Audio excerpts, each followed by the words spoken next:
तो आपने क्या बनाया, समांतर प्लेट संधारित्र की धारिता वाला। आपने भी समांतर प्लेट संधारित्र आपका विलगत गोलीय चालक, आपका ट्रांसफार्मर है और आपका व्हीटस्टोन सेतु है। अब चार्ट रख दीजिए।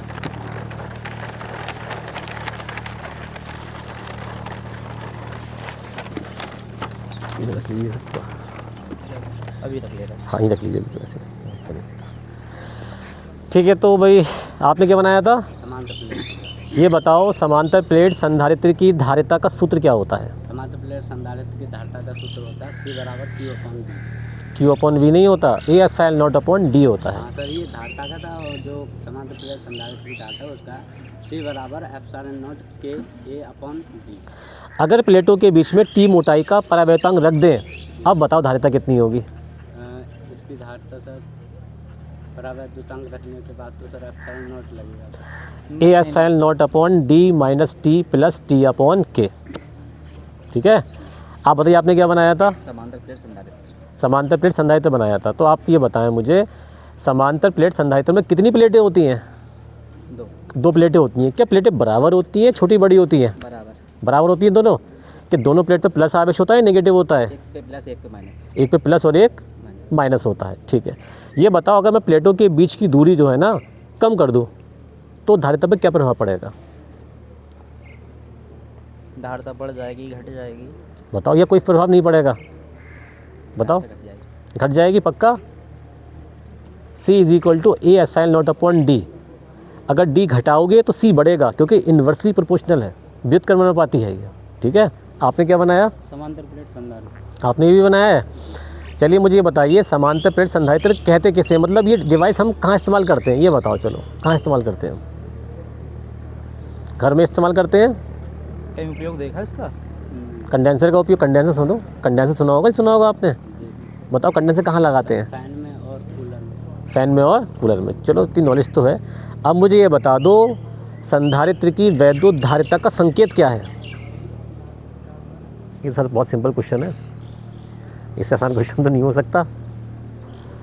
बता दो क्या है। अरे काय से प्रदर्शित करते हैं धारिता को। सी से, इटैलिक सी। कौन सा होगा, इटैलिक सी। माइक्रोफैरेड किसका मात्रक है बताओ। धारिता का। Very good. आपने क्या बनाया, विलगती गोलीय संचार। अगर हम पृथ्वी को विलगत गोलीय चालक मान लें तब पृथ्वी की धारिता कितनी होगी।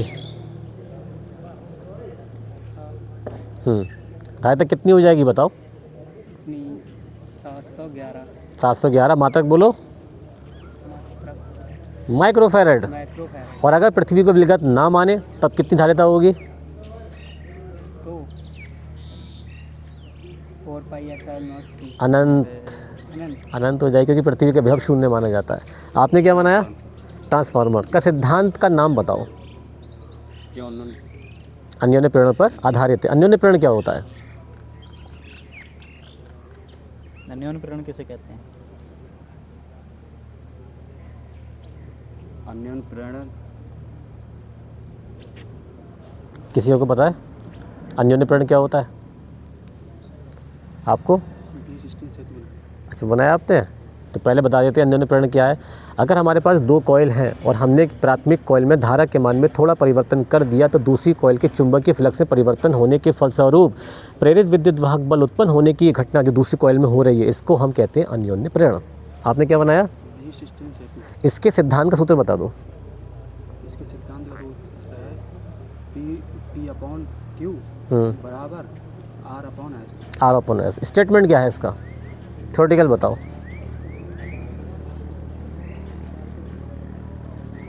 किसी और को पता है, आप में से बता दो। यदि कोई चार प्रतिरोध PQRS समांतर चतुर्भुज के रूप में जोड़ दिए जाएं तो संगत दो भुजाओं के प्रतिरोधों का अनुपात शेष दो भुजाओं के प्रतिरोधों के अनुपात के बराबर होता है। अब ये बता दो, निर्वात में प्रकाश की चाल एक्यूरेट होती कितनी है। एक्यूरेट बताओ, बिल्कुल एक्यूरेट।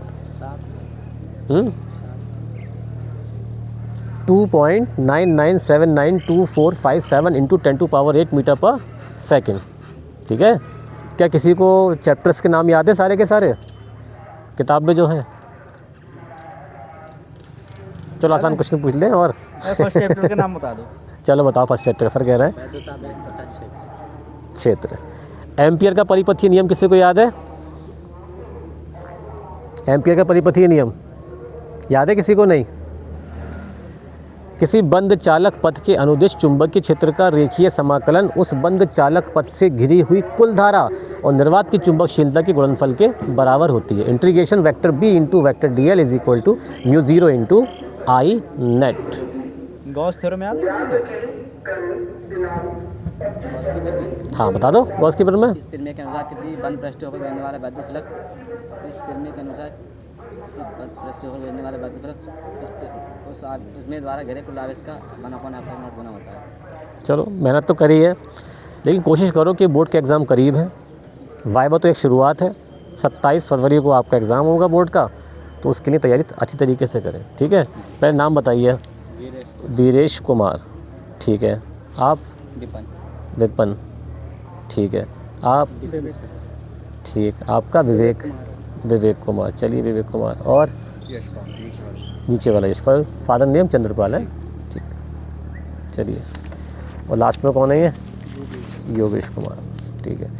तो भाई ऑल द बेस्ट आपके एग्ज़ाम्स के लिए, क्योंकि आपका फिजिक्स का प्रैक्टिकल तो समाप्त हो ही चुका है। तैयारी करें अच्छी तरीके से। बाकी जो हमारा चैनल वगैरह है सर आपको बता देंगे, सर बता दीजिएगा इनको।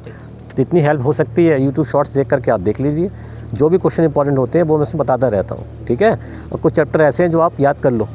विद्युत चुंबकीय तरंगें चैप्टर याद कर लो आप, अर्धचालक वाला चैप्टर याद कर लो आप, गॉस का नियम तैयार करो, एम्पियर का परिपथीय नियम हो गया, एम्पियर के परिपथीय नियम के अनुप्रयोग तैयार कर लो। ऑप्टिक्स में आप तैयार कर लो गोलीय उत्तल पृष्ठ के अपवर्तन का सूत्र n/v - 1/u बराबर n - 1/r। हाइगेंस तरंग सिद्धांत आपने पढ़ा होगा, जिसमें ईथर की थ्योरी बताई गई है, अपवर्तन हो गया, परावर्तन हो गया। ये कुछ बेसिक चीज़ें हैं जो आप तैयार कर लें, ठीक है। All the best for your exams, ठीक है, चाहिए। Thank you.